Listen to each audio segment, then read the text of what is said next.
네, 내년 총선 규칙을 둘러싸고 여야 간의 본격적인 룰의 전쟁이 시작됐습니다. 새정치민주연합 문재인 대표가 야권이 내세우는 권역별 비례대표제를 여권의 오픈 프라이머리와 함께 협상 테이블에 놓고 일괄 타결하자고 제안했습니다. 새누리당 김무성 대표는 이에 대해 신중히 검토하겠다면서도 한 가지 개혁을 위해 다른 것을 덧붙이는 것은 수용하기 어렵다며 사실상 거부 의사를 밝혔습니다. 국회로 가보겠습니다. 안윤학 기자. 네, 국회에 나와 있습니다. 네, 실제로 이 제안이 협의에 들어갈 가능성은 얼마나 되는 겁니까? 네, 아직은 상황을 조금 더 지켜봐야 할 것 같습니다. 사실 여야 가릴 것 없이 내부적으로는 빅딜설이 흘러나오기도 했는데요. 총선 룰 결정에 있어서는 어느 정도 양당의 입장을 절충해야 하는 것 아니냐는 논리였습니다. 하지만 여야 입장이 첨예하게 엇갈리고 있어 타결 가능성을 섣불리 예단하기에는 이릅니다. 오늘은 새정치연합 문재인 대표의 전격 제안으로 본격적인 총선 룰의 전쟁이 시작되는 것 아니냐는 분석이 나왔습니다.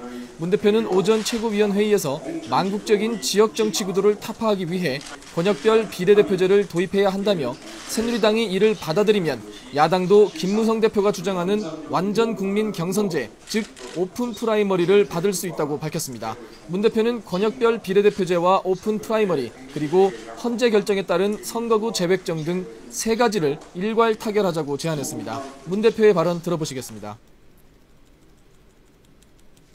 선거구를 재획정하는 이번 기회에 권역별 비례대표제 도입을 결정하지 못하면 내년 총선에서 시행하는 것이 사실상 불가능해집니다. 문 대표는 협상 방식으로 국회 정치개혁특위나 여야 대표회담을 언급하기도 했습니다.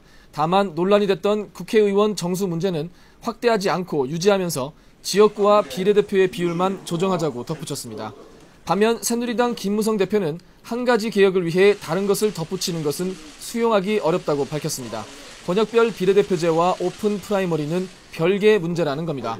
권역별 비례대표제를 채택하면 민심과는 달리 의석수가 늘어날 것이란 우려도 섞여 있습니다. 김무성 대표는 또 비례대표제 자체에 대한 부정적인 시각을 내비치기도 했는데요. 인터뷰 내용 들어보시겠습니다.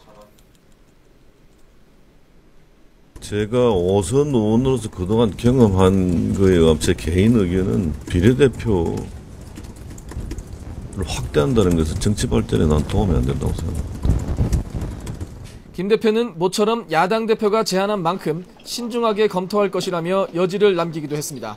하지만 새누리당이 권역별 비례대표제에 거부감을 보이는 것은 호남에서 얻을 의석수보다 야당 표가 적지 않은 부산, 경남에서 내줄 의석수가 더 많다는 계산도 깔려 있습니다. 지금까지 국회에서 YTN 안윤학입니다.